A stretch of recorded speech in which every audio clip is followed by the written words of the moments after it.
can see just that from the Canadian side, the EU is Canada's second biggest trading partner.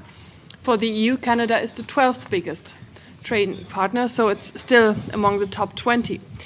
And the total value of the bilateral trade is one of those figures with enormous number of zeros behind. It's 52.5 billion in last year. Where, if there is a slowing down of the timetable, where that is, why that is, where the progress is being made, where it isn't being made so fast, and therefore we really have the right people here to tell us a little bit about that. We are moving forward on a number of significant negotiations. The immense diversity in number is testament to the vitality of our bilateral relationship. Of particular importance are the CETA and the Strategic Partnership Agreement, in addition to a number of other specific sectoral agreements. On the CETA is a priority for both the Canadian and European political leaders. Canada's Minister of International Trade, the Honourable Ed Fast, and Commissioner de Gucht have both stated their expectation that negotiations could be concluded by the end of this year. What is on the table goes far beyond what Canada has opened or committed to anybody else before. So this is important, but there are still some gaps in this offer, and these are again gaps where we would like to get in, or areas we would like to get in, because they are economically interesting for us. So this is something which still needs to be looked at further down in the negotiation. But I think what is there in terms of market access overall already now in all the three areas is quite something.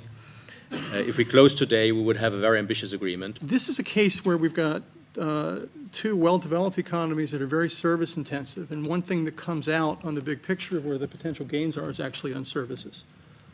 In terms of the flows, services are a much more dominant share than on average, say, if you're negotiating with Mercosur or East Asia.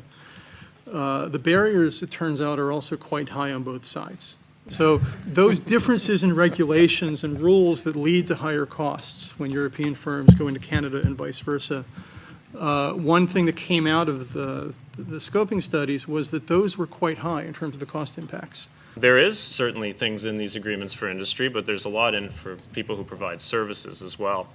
And the reason why these sort of new generation of trade agreements is so important is because in traditional trade agreements, a lot of these services are not bound by these trade agreements. In fact, a lot of the services that exist today were not even invented and prevalent at the time when these agreements were negotiated. So we have a new generation where we're now increasingly going behind the border, and what's driving this is global supply chains. It is a good step forward, I would say, from the Canadian part to recognize the system, the European system. I think it's the first time from the North American country we have a positive signal on it, and it should be raised this year as a very good movement forward. The only one thing we would like to see is indeed the list should not be closed, indeed, because now the issue is closed list, and for new geographical indication we should have a new negotiation, and that's something probably very complicated. Turning to the pharmaceutical market and the interaction between EU and Canada, actually our industry has been very present, very committed also towards Canada. Significant investments were made, over 1 billion a year. However, it's a relatively low proportion of the investments throughout the world, so there is opportunity to improve. Trade is actually part of the solution to some of these challenges we face, and therefore it is very important that we do make progress and secure this deal.